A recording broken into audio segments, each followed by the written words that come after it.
چوک پہ دھرنے کے حوالے سے کافی وقت سے اس پہ شور تھا پارٹی کے اندر، اور اس پہ ڈسکشن ہوئی، اور اخیر میں یہ فیصلہ ہوا کہ ڈی چوک پہ ہم دھرنا دیں گے، احتجاج کے لیے پورے پاکستان کو نکالیں گے ایکسکیوز می.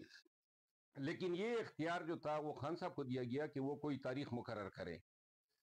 تو لہٰذا اب اس میں کوئی پارٹی کے اندر اس پہ کوئی اختلاف نہیں ہے.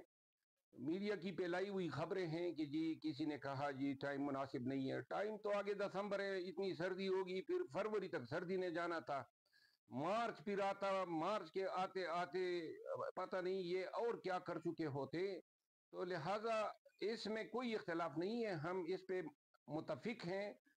اور 24 نومبر جو ہے آخری اور حتمی احتجاج ہوگا، کیونکہ جو احتجاج ہم نے پہلے کیے، روزانہ جلسے ہم نے کیے، کنونشن کیے، ریلیز کی، اور اخیر میں ڈی چوک آئے، لیکن ان کے کانوں پہ جو تک نہیں رہیں گی. تو لہٰذا اب کوئی راستہ چارہ کار نہیں ہے سوائے اس کے کہ پاکستانیوں کو نکال کے ڈی چوک پہ بیٹھ جائے. آئینی حق ہے ہمارا، اور اس حق کو ایزرٹ کرتے ہوئے ہم بیٹھیں گے. کوشش ہوگی کہ لاکھوں پاکستانی ہمارے ساتھ نکلے. میری ذاتی رائے یہ ہے کہ اگر ہم یہ دھرنا جو ہیں کہیں موٹر وے پہ دیں یا کہیں آؤٹ سکرٹ میں دیں، اس کا کوئی اثر نہیں ہوگا. اور ماضی میں یہی ڈی چوک جو ہیں تمام پارٹیوں نے چنا، جو وائی نے دھرنے دیے، خود نون نے دھرنے دیے، پی ٹی آئی نے ماضی میں دھرنے دیے. اب یہ یہاں پہ تو یہ انہوں نے ہمیں جلسے بھی جو میلے مویشیاں ہیں وہاں پہ کرنے کی اجازت دی. تو دوسری جگہ پہ احتجاج کرنا کوئی معنی نہیں رکھتا.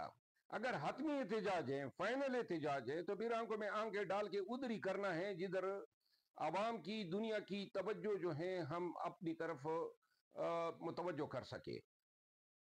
میرا خیال ہے کہ ڈی چوک ہی ہوگا. ابھی تو ایک دو ایام کے اندر فائنل خط و خال سامنے آ جائیں گے.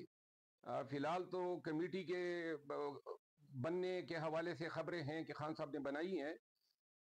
کیا فرائض کسی کو تفویض ہوتے ہیں، اسٹریٹجی کیا بنتی ہے، متبادل لیڈرشپ جو ہیں کون ہوگی، لاجسٹک کی کیا صورتحال ہوگی، موٹیویشن کے لیے کیا کرنا ہوگا، سوشل میڈیا کے استعمال کی کس طرح جو ہیں ہم ایکسپلائٹ کر سکتے ہیں. یہ تمام چیزیں جو ہیں ابھی ایک دو دن میں یہ تمام خد و خال فائنل آ جائیں گے. ایسی کوئی بات نہیں ہے. خان کے بیان کو کوئی ٹیمپر نہیں کر سکتا ہے، اور نہ کبھی ٹیمپر ہوا کو کوئی ٹیمپر نہیں کر سکتا ہے، اور نہ کبھی ٹیمپر ہوا ہے. لیکن اگر علیمہ خانم نے یہ بیان جاری کیا ہے، اس کی وجہ یہ تھی کہ اسی روز ان کی ملاقات تھی، اور اسی ملاقات میں خان صاحب نے یہ ڈسکلوز کر دیا.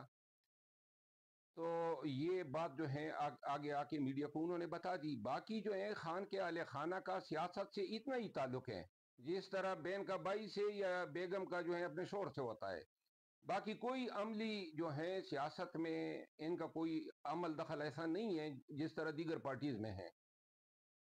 تردید کر چکی ہیں مشال یوسفزئی جو بشرا بی بی کی ترجمان ہیں. اور دوسری بات یہ ہے کہ بشرا بی بی عموماً میڈیا کے سامنے نہیں آتی ہے. علیمہ آپا جو ہیں وہ اپنا معافی و ضمیر بیان کر دیتی ہیں. تو اس میں بھی کوئی ایسی تفریق نہیں تھی کہ فلاں سے کروانا ہے فلاں سے نہیں کروانا ہے. جی بالکل، سب نے آنا ہے، اور یہ سب کو خان کا پیغام بھی ہے، اور سب کے لیے موقع ہے کہ وہ پی ٹی آئی کے اس جدوجہد میں اپنی جرت سے، اپنے عملی حصہ لینے سے ایک تاریخ رقم کر کے اپنے حلقے کے لوگوں کو اور پاکستان کے لوگوں کو بتا دیں کہ وہ اس کھڑے وقت میں پی ٹی آئی کے لیے اور خان کے لیے قربانی دینے کو تیار ہیں.